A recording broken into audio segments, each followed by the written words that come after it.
অনিয়মের মধ্যে দিয়ে চলছে কুমিল্লার ট্রমা সেন্টার। অবকাঠামো, দুর্নীতি ও অপচিকিৎসায় রোগীর মৃত্যুর অভিযোগ রয়েছে অহরহ। এখানে দালালের মাধ্যমে রোগী আনার পর ভুল চিকিৎসায় মারা যাওয়া রোগীদের আহাজারি যেন থামছেই না। সুবিচারের প্রত্যাশা করছেন তারা। কুমিল্লা ট্রমা সেন্টার এটা হচ্ছে আপনার এক ধরনের মানুষ খেকো হসপিটাল হিসেবে চিহ্নিত হয়েছে। এই ট্রমা হসপিটালে প্রতি বছর গড়ে শতাধিক মানুষ ভুল চিকিৎসায় মৃত্যু হচ্ছে। তাছাড়া তাদের এখানে আরেকটা অভিযোগ হচ্ছে যে বিভিন্ন এলাকা থেকে, দূর দূরান্ত থেকে, প্রান্তিক এলাকা থেকে যখন রুগীরা আসে তখন তারা একটা বিল হাতে ধরিয়ে দেয়। যে বিলটা আপনার এমনভাবে বিলটা সাজায়, এক একটা রুগীর পিছনে 2 লাখ 3 লক্ষ টাকা বিল হয়।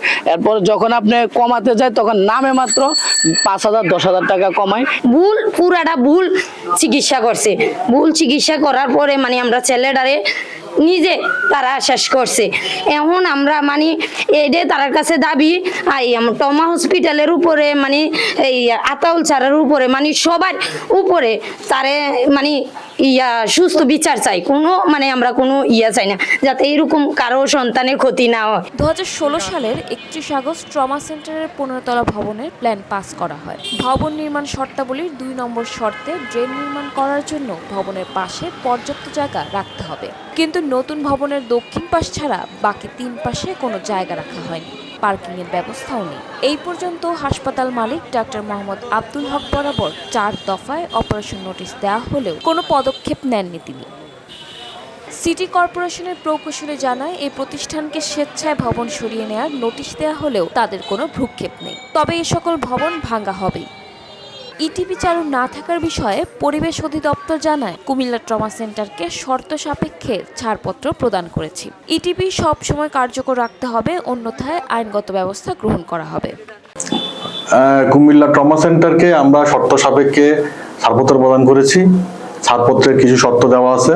শর্তগুলোর মধ্যে হলো তাদেরকে ইটিপি সবসময় কার্যকর রাখতে হবে এবং কঠিন বর্জ্য ব্যবস্থাপনা তাদেরকে সঠিকভাবে পরিপালন করতে হবে। তারা যদি এই শর্তগুলো ভঙ্গ করে তাদের বিরুদ্ধে আমরা এনফোর্সমেন্ট মামলা রুজু করব এবং এই বিষয়ে আমরা যে কোনো হাসপাতালে হোক না কেন তাদের বিরুদ্ধে আমরা শর্ত ভঙ্গের কারণে আইনগত ব্যবস্থা নিব। ট্রমা সেন্টারের মালিক ও তার পার্টনারের বিরুদ্ধে দুদকেও একটি অভিযোগ রয়েছে। দুদকের কর্মকর্তা জানায়, তদন্ত চলছে, তাদের বিরুদ্ধে সাক্ষ্য প্রমাণ সংগ্রহ করা হচ্ছে। এই নভেম্বর মাসে অভিযোগ 2টা আমাদের আসছে, এই ইনকোয়ারি অফিসার নিয়োগ করা হয়েছে। তো এটা প্রাথমিক পর্যায়ে তারা রেকর্ডপত্র সংগ্রহ করতেছে। এখনো বিস্তারিত বলার মতো কোনো এভিডেন্স আমাদের কাছে নাই। আমি বললাম এই নতুন ইনকোয়ারি, ঠিক আছে, রেকর্ডপত্র পর্যালোচনা করেই দেখা হবে যে সে এটা কি সরকারি চাকরিরত অবস্থায় করেছেন কিনা বা অবসরে যাওয়ার পরে করেছেন কিনা, এটা আমরা কিছু বলতে পারতেছি না। এ বিষয়ে সুশীল সমাজের প্রতিনিধিরা মনে করেন, এ ধরনের অনিয়ম মেনে নেওয়া যায় না। জনস্বার্থে এ ধরনের অনিয়ম দ্রুত আইনের আওতায় আনা হোক।